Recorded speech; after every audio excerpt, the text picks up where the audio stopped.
Hello students, hope you are all fine and let's start our this session with Russian Revolution. Last session में हमने देखा कि first world war के effect क्या क्या थे। जब हमने फर्स्ट वर्ल्ड वॉर के इवेंट्स देखे उस टाइम पे हमने देखा कि रशिया को विड्रॉ करना पड़ा खुद को, क्योंकि उसके खुद के देश में रशियन रेवोल्यूशन चल रहा था। तो ये रशियन रेवोल्यूशन स्टार्ट कैसे हुआ? तो रशिया में ज़ारडम चलता था। They had the king monarchy system you can consider. So जो जार होते थे, जो किंग होते थे, वो काफ़ी ज़्यादा सप्रेस करते थे लोगों को।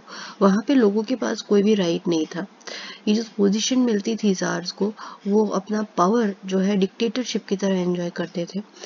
लोगों को कोई राइट नहीं देते थे। अगर कोई उनसे कोई राइट मांगता था तो उन्हें मारा जाता था, पीटा जाता था या फिर जेल भेज दिया जाता था। और उससे भी बुरा, जो बोन चिलिंग साइबेरिया था, वहाँ उन्हें भेज दिया जाता था।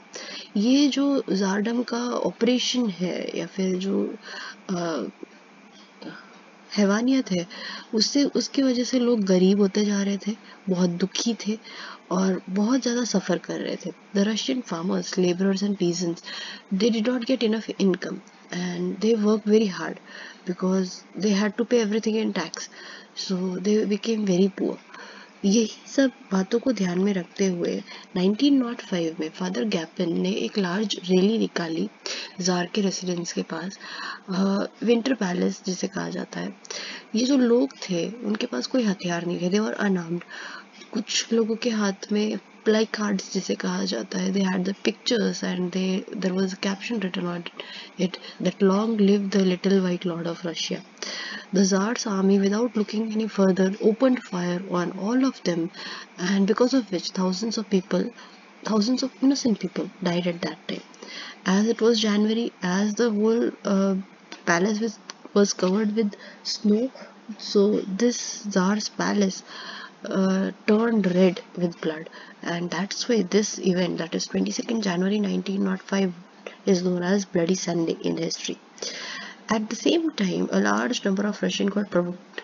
बहुत ज़्यादा लोग रशियन जो है वो भड़क गए और रेस्टलेस हो गए, क्योंकि जार की वीकनेस अब सबके सामने आ गई थी कि वो अपने देश में तो ये सब कर रहा था, बाकी एक छोटा सा नेशन जापान के आगे वो कोई भी वॉर जीत नहीं पाया। सो ये जो एंग्री लोग थे उन्हें शांत करने के लिए डुमा लेजिस्लेटिव बुलाई गई, जो कि पहले कभी नहीं बुलाई गई थी काफ़ी सालों से। और इवेंचुअली 4 और डुमा लेजिस्लेटिव असेंबली बुलाई गई, बट एक भी आगे बढ़े या फिर before it can take place, that was called off.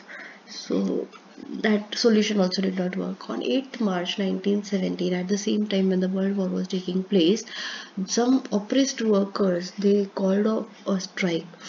And jar again उसने अपने ट्रूप भेजे कि जाओ जाके ओपन फायर कर दो, बट उस टाइम पे आर्मी ने फायर करने से मना कर दिया और इसी टाइम पे सब जगह एक साथ रिवॉल्यूशन स्टार्ट हो गया। तो ये जो पावर था वो गिर गया जार का और केरेंस्की लीडर मेंशेविक, केरेंस्की के हाथ में, जो मेंशेविक ग्रुप का लीडर था, उसके हाथ में पावर चला गया। लेनिन के अलावा सारे लोग खुश थे रशिया के। लेनिन का मानना था कि जो एक्चुअल पावर है वो लेबरर्स के हाथ में होता है। That was propagated by Karl Marx, this theory.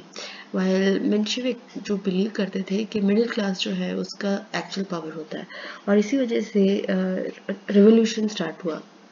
Lenin ने बोल्शेविक ग्रुप को इंस्टिगेट किया, भड़काया, और इस तरह से फाइनल रिवॉल्यूशन स्टार्ट हुआ 1917 नवंबर में, और लेनिन के हाथ में पावर आ गया। This came to be known as socialist Bolshevik revolution, और 300 साल पुराना ज़ारडम जो है वो खत्म हो गया और now the Russia was without a tsar. So this was whole event is known as Russian revolution. World peace के लिए क्या क्या एफर्ट किए गए, तो एज हम देख रहे थे कि Paris peace process carry out किया गया और लीग ऑफ नेशन एस्टैब्लिश किया गया था।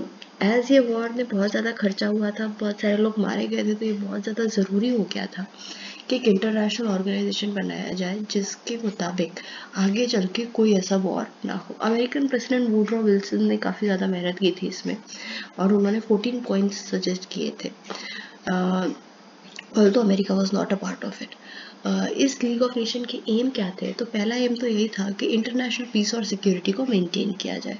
Number 2, unity and integrity of all the other nations, not only yours but also other nations, that was to be develop. Policy of war को give up कर देना था, इंटरनेशनल रिलेशंस को develop करना था, इंटरनेशनल डिस्प्यूट्स को peacefully solve करना था नेगोशिएशन से या मीडिएशन से। अगर कोई नेशन इग्नोर करता है लीग ऑफ नेशन का कोई भी मीडिएशन या नेगोशिएशन, तो उसे रिबल नेशन की तरह काउंट किया जाएगा। तो ये 6 पॉइंट जो थे वो एम थे लीग ऑफ नेशन के। लीग ऑफ नेशन जो कि वर्ल्ड पीस के लिए इस्टेब्लिश किया गया था, उसका कंट्रोल नहीं था, और जो सुपर पावर्स थे उन्होंने पूरी तरह से कंट्रोल ले लिया था, और इसी वजह से 1939 में सेकेंड वर्ल्ड वॉर हुआ। और यहाँ पे हमारा चैप्टर भी खत्म होता है। Thank you.